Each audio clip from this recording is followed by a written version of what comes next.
Johnny master కేసులో రోజుకో కొత్త విషయం బయటకు వస్తోంది. రోజుకో మలుపు తిరుగుతోంది. ఇవన్నీ నార్మల్ వార్తలే, వాటిని కూడా చెప్పుకుందాం. బట్ మాస్టర్ టాలీవుడ్ ఇండస్ట్రీకి కొన్ని కొత్త పాఠాలు నేర్పుతున్నారు.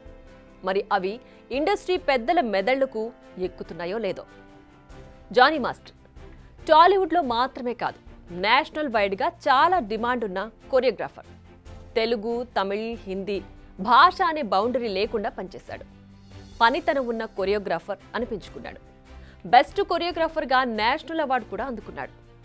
అప్పుడు గర్వంగా మీడియా ముందుకొచ్చిన జానీ ఈరోజు ముఖం దాచుకుని పోలీస్ వెహికల్స్లో చక్కర్లు కొడుతున్నాడు. కారణం అతనిపైన ఉన్న అత్యాచార ఆరోపణలు.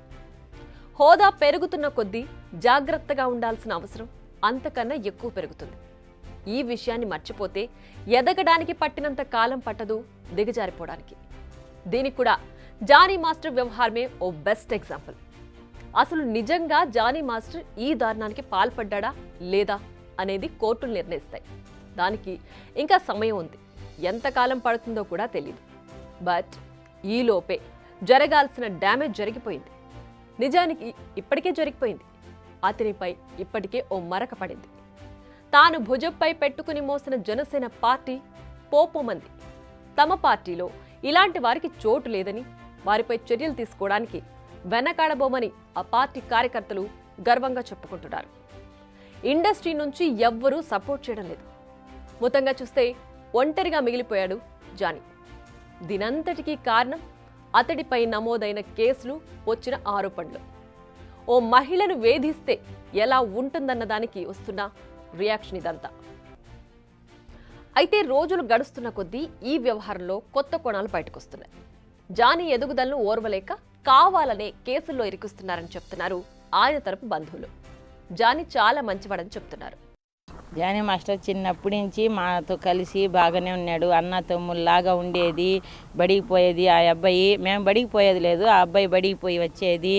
వాళ్ళమ్మ ట్యూషన్ చెప్పేది. అక్కడ ట్యూషన్ నేర్చుకుంటా, మేము ఆడుకుంటా చేస్తా, అక్కడే వాళ్ళ ఇంట్లోనే ఎక్కువ ఉండేది మేము. అయితే కాడ మా కాడ అలాంటి అలవాట్లు చెయ్యి వేయటం, పట్టుకోవటం అవన్నీ అలవాట్లు లేవు. ఆ అబ్బాయి మీద కావాలని ఇట్లా చేస్తున్నారు. ఎందువల్ల అంటారు ఇవన్నీ కూడా? కావాలని ఈడు బాగా పడుతున్నాడు, ఎక్కడో ఇంచి వచ్చి ఇక్కడ బాగా పడుతున్నాడు, ఏంది ఈడు ఇట్టున్నాడే అని అట్లా కావాలని ఇట్లా చేస్తున్నారు. బాగానే ఎదురు సార్, చాలా మంచివాడు సార్. డ్యాన్స్ ప్రోగ్రామ్ బాగా డ్యాన్స్ ఉన్నా ఆయన పోయేది. చాలా మంచి వ్యక్తి. మన ఇంత ఆయన ముందు ఎవరో వారవలేక ఎవరో చెప్పారు సార్, ఎవరో వారవలేక కావాలని సృష్టించారు సార్. ఇంతవరకు మన గెలిచే వరకు ఇంతవరకు ఏడా లేదు సార్. జానీ మాస్టర్ అయితే ఇంతవరకు బాగానే మా మంచితనం మనకి వచ్చి ఎప్పుడు వచ్చినా కలిసిపోయేది. అందరు పిల్లకాయలతో వచ్చినా కానీ మాట్లాడిపోయేది. జానీ మాస్టర్ ఎవరు వారవలేక ఎవరో చేస్తున్నారు సార్. తప్ప నుంచి అంతా అంత బాగా సార్. మీరేమంటారు? అదే నాకు కావాలని చేస్తున్నారు. విధంగా పక్కన వాళ్ళు విధంగా కొరియోగ్రాఫర్ కాకూడదని, విధంగా ఆయన కొరియోగ్రాఫర్ ఆయన స్థానం తీసుకోవాలని, విధంగా పైకి ఎదగాలని, ఆయన కింద తొక్కేయాలని అది ప్లానింగ్ వేసుకుని విధంగా చేస్తున్నారు. జానీ మాస్టర్ చాలా మంచివాడు, అలాంటి వాడు కాదు, మేము చాలా ఏళ్ల నుంచి చూస్తున్నాం. ఇలా చెబుకుంటూ పోతున్నారు ఆయన అభిమానులు, బంధువులు. సరే, ఇవి వాళ్ళ ఒపీనియన్స్. నిజాలు అవ్వచ్చు, అవ్వకపోవచ్చు. నెక్స్ట్ మరో యాంగిల్లో చూస్తే ఈ విషయంలో టాలీవుడ్ పెద్దలు చాలా విషయాలు తెలుసుకోవాల్సిందే. ఇండస్ట్రీలో వేలాది మంది పనిచేస్తుంటారు. డిఫరెంట్ లొకేషన్స్లో షూట్స్ ఉంటాయి. ఇందులో చాలా మంది లేడీస్ పాల్గొంటారు. మరి వారికి అక్కడ ఎలాంటి సేఫ్టీ మెజర్స్ ఉన్నాయి అనేది ఆలోచించాలి. ఎందుకంటే బాధితురాలు ఇచ్చిన కంప్లైంట్లో ఓ విషయాన్ని గమనించాలి. బాధితురాలపై లైంగిక దాడి జరిగింది ముంబైలో మూవింగ్ షూటింగ్లో ఉన్నప్పుడే. నెక్స్ట్ క్యారవాన్లోనే ఆమెను వేధించారని చెప్తోంది.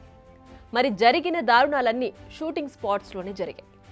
ఇలాంటి వాటిపై ఫిర్యాదు చేసేందుకు ఇండస్ట్రీలో ఓ మెకానిజం ఉందా? దానిపై మహిళలకు అవగాహన కల్పించారా? మీకిక్కడ న్యాయం జరుగుతుందని భరోసా కల్పించారా అనేది ఓసారి ఆత్మ పరిశీలన చేసుకోవాలి. ఎందుకంటే పోలీసులను ఆశ్రయించగానే ముందుగా తమకు ఫిర్యాదు చేయలేదని సన్నాయి నొక్కులు నొక్కుతున్నారు కొందరు. మీ దగ్గర న్యాయం జరగదన్న నమ్మకంతోనే కదా ఆమె పోలీసులను ఆశ్రయించిందన్న విషయాన్ని తెలుసుకోలేకపోతున్నారు. ఇప్పటికైనా బయటపడని ఇలాంటి భాగవతాల విషయంలో ఎలా స్పందించాలో ఆలోచిస్తే మంచిది. ఇక్కడ బాధితురాల విషయంలో కూడా అనేక డౌట్స్ ఉన్నాయి. అవేంటంటే, ఎప్పుడో 2021లో జరిగితే ఇప్పుడెందుకు ఫిర్యాదు చేసింది? ఇన్నాళ్ళు ఈ దారుణాలను ఎందుకు మౌనంగా భరించింది? లేదంటే నిజంగానే జానీ కెరీర్ను నాశనం చేయడానికి ఇలా చేస్తుందా? ఇన్నాళ్ళు తనకు న్యాయం జరగదని అనుకుందా? లేదా ఎవరో భరోసాతో అయినా ఇప్పుడు న్యాయ పోరాటానికి దిగిందా? బయటకు చెప్తే పరిణామాలు తీవ్రంగా ఉంటాయని ఇన్నాళ్ళు ఆమెను జానీ బెదిరించాడా? ఇలా అన్ని ప్రశ్నలుగానే ఉన్నాయి, సమాధానాలు మాత్రం లేవు. మరి విచారణలో అయినా ఈ విషయాలు బయటకు వస్తాయో లేదో చూడాలి. బిగ్ టీవీ అవుట్లుక్ కథనాలు నచ్చితే వెంటనే బిగ్ టీవీ ఛానల్ ను సబ్స్క్రైబ్ చేయండి.